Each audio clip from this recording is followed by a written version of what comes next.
Friends, CB মেরিস্ট্রিম চ্যানেলে আমি তোমাদেরকে ওয়েলকাম জানাচ্ছি। তোমরা যারা ম্যাকআউট ইউনিভার্সিটি থেকে বিসিএ পড়ছো এবং যারা ফোর্থ সেমেস্টারে উঠেছো 2026 সালের, যদি তোমরা ব্যাচ হও, দেখো ফোর্থ সেমেস্টার আমি তোমাদের এর আগেও বলেছি, আস্তে আস্তে কিন্তু তোমরা হায়ার সেমেস্টারের দিকে যাচ্ছ এবং এখন বিসিএ 4 বছরের কোর্স হয়ে গেছে এবং এখানে কারিকুলামটা অনেক হাই হয়ে গেছে। তো সেই কারণে ব্যাপারটা কি হচ্ছে যে তোমাদের সিলেবাসটাও এখানে স্ট্যান্ডার্ড এসেছে এখন।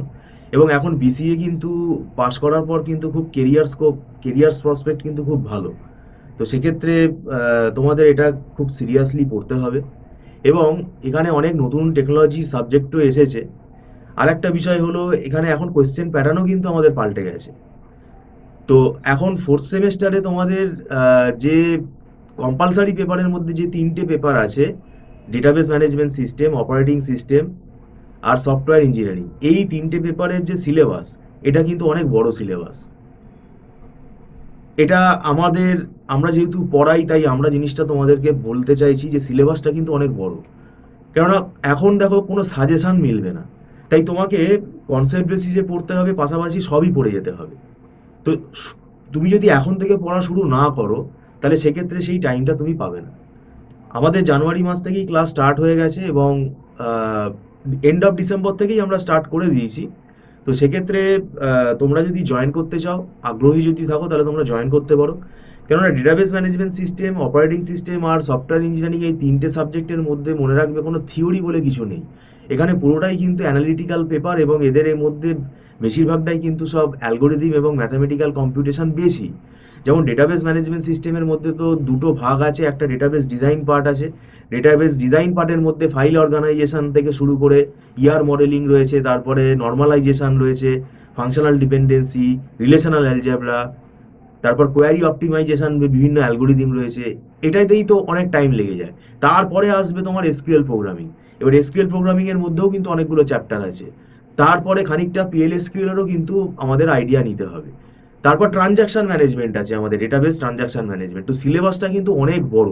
এই এত বড় সিলেবাস কিন্তু তুমি যদি আগে থেকে না শুরু করো, তাহলে কিন্তু সত্যিকারেরই খুব মুশকিল হয়ে যাবে, খুব প্রবলেম হয়ে যাবে।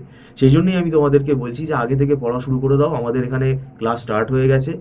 আর আমরা ওই পরীক্ষার কিন্তু 2 মাস 2.5 মাস আগে, 2 মাস আগে, 1 মাস আগে কিন্তু আমরা স্টুডেন্ট নেই না। কেননা ওটা নিয়ে তখন তো আর সময় থাকে না। আর আমরা যেহেতু কনসেপ্ট বেসিসে পড়াই, তাই আমাদের ধরে পড়াতে হয়, আমাদের একটু সময় বেশি লাগে। সেই জন্যই কিন্তু আমরা বারে বারে বলি, তোমরা আগে আগে কিন্তু যদি অ্যাডমিশন নিতে চাও, আগে আগে অ্যাডমিশন নিতে পারো।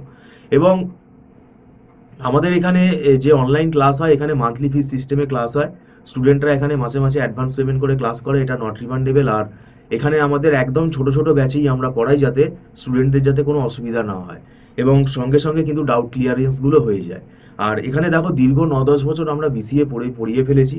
এই বিসিএ পড়াতে আমরা অভ্যস্ত, সব ইউনিভার্সিটি আমরা পড়াই এবং পড়িয়ে পড়িয়ে আমাদের একটা অভিজ্ঞতা হয়ে গেছে। আমরা এখানে ডিউরেশান যাই থাকুক না কেন, আমরা চেষ্টা করি সিলেবাসটাকে মোটামুটিভাবে কভার আপ করার। এবং সেক্ষেত্রে এখানে আমাদের দেখো সব ইউনিভার্সিটির সিলেবাসও জানা আছে, কোয়েশ্চেন প্যাটার্নও জানা আছে। এখানে একটা স্ট্র্যাটেজিক্যালি পড়তে হবে যে কোন টপিকগুলো আগে পড়বো, যেগুলোতে খুব স্কোর ভালো ওঠে। এই যে সিনক্রোনাইজেশনটা, এই যে সাজানোর অ্যারেঞ্জমেন্টটা, এটা কিন্তু আমরা জানি। এটা কিন্তু স্টুডেন্টদেরকে আমরা গাইড করি। আর আমাদের এখানে কিন্তু নিজেদের হাতে লেখা নোটসগুলো আমরা স্টুডেন্টদেরকে প্রোভাইড করি, যেটা স্টুডেন্টদের পড়তে সুবিধা হয় এবং বুঝতে সুবিধা হয়, যেহেতু এগুলো ইজিভাবে লেখা আছে। তো সেই কারণেই আমি তোমাদেরকে বলছি, যদি তোমরা বিসিএ ফোর্থ সেমেস্টারের যদি অনলাইন টিউশনে আগ্রহী থাকো, তাহলে তোমরা যোগাযোগ করতে পারো। এবং বেশি লেট না করাই ভালো, কেননা আস্তে আস্তে তোমাদের দেখবে সি এক্সামগুলোও কিন্তু চলে আসবে। এবং এই 3টে সাবজেক্টের মধ্যে দেখবে অপারেটিং সিস্টেমটা, এটা পুরোপুরি ডেটা স্ট্রাকচারের মতো। এখানে বেশিরভাগই কিন্তু অ্যালগোরিদম, পুরোটাই কিন্তু অ্যালগোরিদম বেস সাবজেক্ট এটা। তাই অ্যালগোরিদম বেস সাবজেক্ট হলে কি হয়, অ্যালগোরিদম তো লিখতে দেয় এবং অ্যালগোরিদমগুলো থেকে আবার নিউমেরিক্যাল আলাদা করে আসে এবং সেই অ্যালগোরিদমগুলোর অ্যানালিসিসটা আমাকে বুঝতে হবে, যেগুলো কিন্তু ম্যাথামেটিক্যালি আমাদের কিন্তু ক্যালকুলেট করতে হয়। আর সফটওয়্যার ইঞ্জিনিয়ারিং এর মধ্যেও কিন্তু অনেক ভাইটাল জিনিস আছে। সফটওয়্যার ইঞ্জিনিয়ারিংটা পুরোপুরি কেস স্টাডিজ বেস কোয়েশ্চেন। এগুলো আমাদের রিয়েল লাইফ এক্সাম্পল থেকে, প্রজেক্ট থেকে কিন্তু কোয়েশ্চেন আসবে। সেগুলোকে তুমি কিভাবে সফটওয়্যার ইঞ্জিনিয়ারিং প্রিন্সিপালগুলো কিভাবে সেখানে অ্যাপ্লাই করবে, সেইগুলো কিন্তু এখানে সব কোয়েশ্চেনে আসে। তো যাই হোক, এই 3টে সাবজেক্ট খুব ভাইটাল সাবজেক্ট এবং এই 3টে সাবজেক্ট ভালোভাবে বুঝে পড়তে গেলে সময় দিয়ে পড়তে হবে। তাই ভিডিওটা সম্পূর্ণ দেখার জন্য তোমাদেরকে আমি ধন্যবাদ জানাচ্ছি। Thank you so much.